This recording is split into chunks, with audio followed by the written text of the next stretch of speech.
You tell me what is kay katakalan. Kalak sa siap khmat bentuk in a peaceful way. Oh, this is violent. Is this violent? Ngam ang musyong violent sa. Ang violent. Balum brio, bibun brio, bilik long tak kalau nada sa kadang hati. Hey, kata kalau tu penyidikan. Hey, kata kalau nada. Hakas ni Friday bawan honorable Home Minister. Kuma ketua ni sa kami kios bagi khmat. You mean to send a message to Delhi that everything is fit and fine in Meghalaya when the state is becoming the poorest state in the northeast? Yes, everything is fine. Partai social media no. Kamdan cuk bari. Terbeli pinsuleran. Beli ini ka darab jat ya kata ke Jinglong Meghalaya.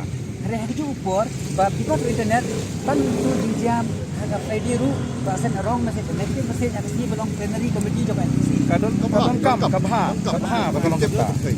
Bagi pinsuleran dengan represent wrong message. Right message yang siapa ni Kamdai ka wrong message, kadai right message. They should know the truth. The central leadership should know the truth.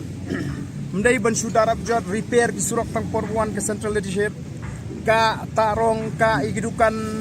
So all those issues We cannot afford to tolerate this kind of hypocrisy. Itu issues tak You are a representative you can raise that issue through a personal meeting, through a courtesy meeting with the. Who are you to explain me how to raise? You think I don't know? Know your limits. Okay. We know. You just do your job. If you are instructed to arrest us, you arrest. If you are instructed to lathi charge us, you do that. Then you will see. And I will see who has the courage to put a first stick on our bodies. Ngim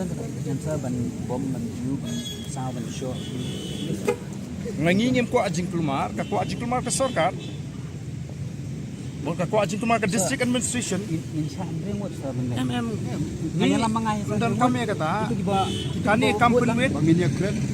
Kau bimut banong bahkan kam ke suk kan kam jai le dengan syong nang ni. Minum kit nang ni. Dia boleh ngim lah bani ai. Bani kenduk yo officer pula phone ngang ongan dia kenduk. Dangal ai kenduk ong tu ngin secret dan ngin saya rai menu ban syong hang ni hang nu ngin syong menu bani kenduk. Ngim lah ban rai.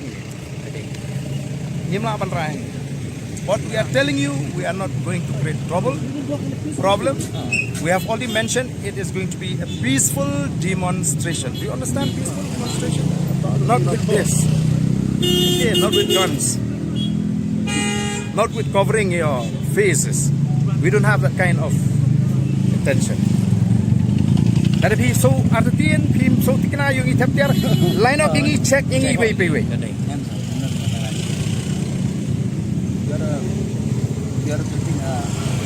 Dia nak kata tahu konbi kata ngalak keren. Bala lagi government kimla government. Oh, ini kita kena red deal in this way.